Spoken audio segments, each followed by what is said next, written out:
You wake up, your alarm is absolutely blaring, you've got a super tight schedule to keep, obligations to meet, and places you just absolutely have to be. It's exhausting just thinking about it, right? But here's a completely shocking truth. For 99% of human history, that morning panic, it simply didn't exist.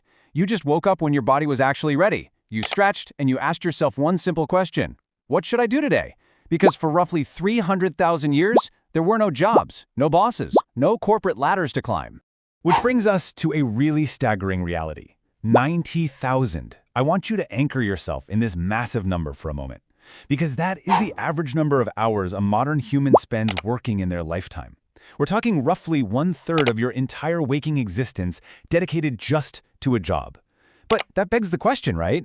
If our ancient ancestors didn't have jobs or wages or schedules, what did they actually do all day? How on earth did they survive without dedicating 90,000 hours to the daily grind?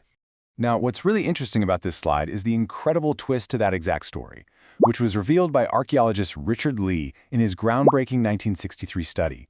He actually tracked the daily activities of the Zhu people in Botswana, who are one of the few remaining groups still living a pre-agricultural lifestyle. And that number you see right there, 17, is the total number of hours adult members spent acquiring food every week. The rest of their time, they literally did whatever they wanted. Now, you might be looking at this and thinking, okay, come on, was that just a fluke? Was that just one really lucky tribe? Absolutely not.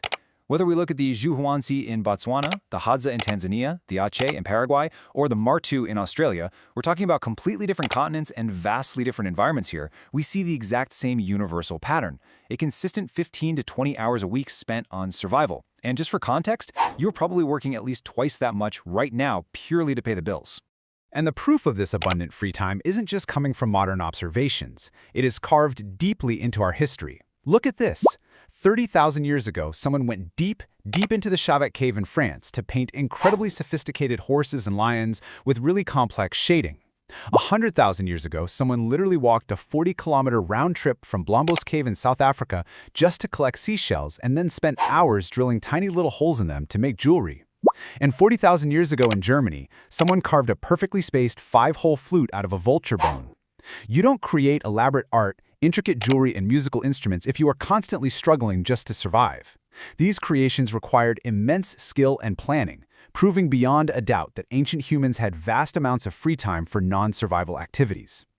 And this brilliantly illustrates what a typical ancient day actually looked like. Securing food and making tools, that took about 4 to 6 hours. But then check out the massive slice of time dedicated to social interaction and grooming.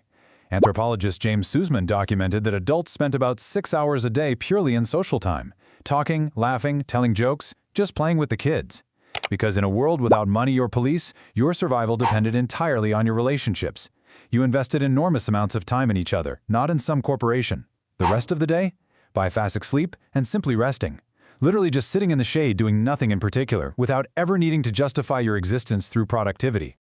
But what happened when the sun went down is truly fascinating. According to Polly Weissner's 2014 analysis of campfire conversations, daytime talk was, highly practical. Things like where are the animal tracks or who isn't sharing their food fairly.